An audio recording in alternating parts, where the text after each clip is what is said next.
victims the problem so we can excuse away the opportunity. Here is our opportunity to really confront the question. Yes, police agencies across the country, they have been a plague in our neighborhoods. I grew up in Detroit on a street called 23rd Street. We had two white officers who we hated. We called them Starsky and Hutch. If they pulled you over, if you had any money in your pocket, they would take it and put it in their pocket. They were known to beat people. And it was amazing to me. They finally got caught because on my block, there was a young brother who was standing out there, Malice Green, and they beat Malice Green to death. And finally, they were caught red-handed and they both had to serve time. That was on my street. That's in my neighborhood. But I also knew Junior Hawkins and Officer Conway, who grew up in the neighborhood, and Lieutenant Napoleon, who's now the sheriff, who all come from the neighborhood. When we would see them, we said, okay, that's them. And if we were not doing something we were supposed to do, they would pull us over and talk to us. They may even put us in a police car and take us home. It was a different type of relationship. There was a different type of culture because you have officers who knew the people, who respected the people, who cared about the people, and for Junior Hawkins, who actually lived in the neighborhood.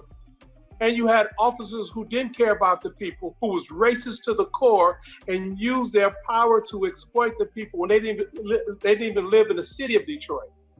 We have to realign how we look at our structures, particularly policing in our communities, to ensure we don't have police officers who become predators on the people who live in the communities, and we have individuals who care enough about the community to provide the necessary protection and service.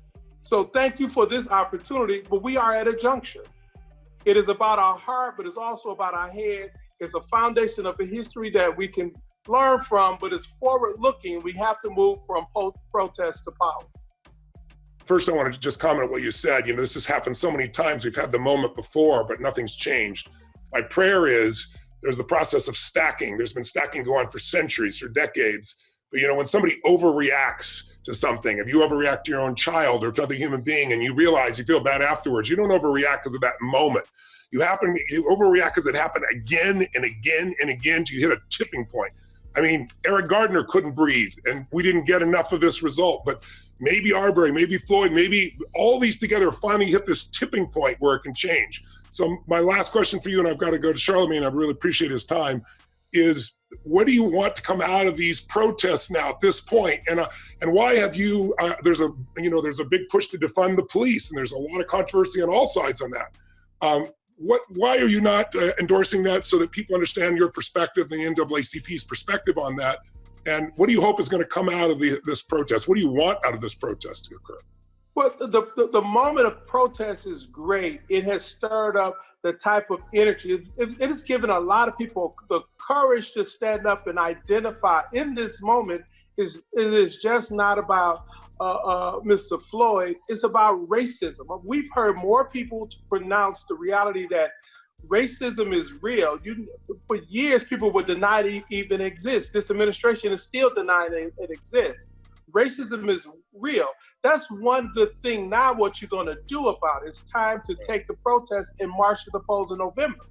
Because how you address it is address the policy that reinforce it, that keep it in place. And if the whole movement around defund the police, I completely understand the energy behind it. And I've asked, okay, what does that really mean? And I've had 3 different definitions. And how I interpret it is this: we need to change the relationship between law enforcement agencies and communities. We need to stop having a buildup of arms of local agencies and understand those resources can be better deployed around preventive opportunities. Growing up in Detroit, we used to go 10 minutes across the river, and during that time, across the river to Canada and Windsor. And much of the time, those police officers didn't always carry guns. It was a different type of relationship with the community. With the example I gave about the officers who grew up in the neighborhood, it was a different type of relationship with the community. Over the last 30 years, crime has gone down, not up, and yet the budgets of police agencies have gone up. Why are they building up arms as opposed to building up communities? How can those resources be better deployed to ensure that a child is not locked up, but the same amount of resources can be utilized so many children can be exposed to what is possible. Yes. And so we shouldn't dismiss any campaign. The energy of our young people are real. The opportunity that we have is real. The question is, what are we going to do about it? Derek, remember this one, sir? Yes.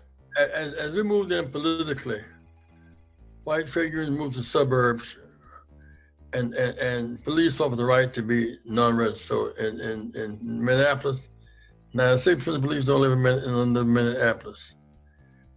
In Baltimore and Detroit, these police find they get a job in the city and they come in as hired hands, as hired gunmen.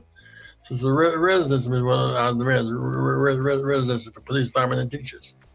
And the police is your next door neighbor, giving the stranger with a gun. You know, and that's a perfect point. You have no empathy for those you don't live around. You don't care about a community that you're not invested in. Therefore, you are willing to do stuff that's unlawful, particularly if you're not held accountable. Qualified immunity allows police officers to do stuff without being held accountable. In the city of Detroit today, the county sheriff, Benny Napoleon, good brother, when he recognized that this virus was taking hold, what he did immediately was reduce the number of inmates in the county jail from around 2,500 to less than 900, releasing all of the nonviolent offenders, placing them under house arrest, making sure they were tested, making sure that they wouldn't go back in an environment to cause harm if they had any history of pedophilia or domestic violence. And he shrunk the size. He wanted to protect his deputies, he wanted to protect the inmates, but he wanted to make sure that the community that he still lives in treated people with dignity, whether they were locked up or not. It's a model that people should look at. He redirected the resources, saved money, and as a result of that, allow people to have dignity in the midst of this public health crisis. So we need the police, but we need police that are connected to the community, that care for the community, that understand the community, and have consequences for the officer. The officer that committed this murder was written up 18 times, and yet he wasn't removed. So that's the insane part. Thank you, Derek. I really appreciate it. Charlemagne the God, you've been patient as can be, brother. We never expect to be able to go this long. Thank you for sticking with us. You're a cultural influencer, man. You're not just influencing this country, around the world now. Your Breakfast Club conversations get put on YouTube. Everybody sees them, shares them. You go deep. I've heard you say you're not surprised by this. I'd love to know a couple things. One is how you have two daughters. Is that right? Three daughters. Three daughters. Okay. How old are your daughters, may I ask? 11,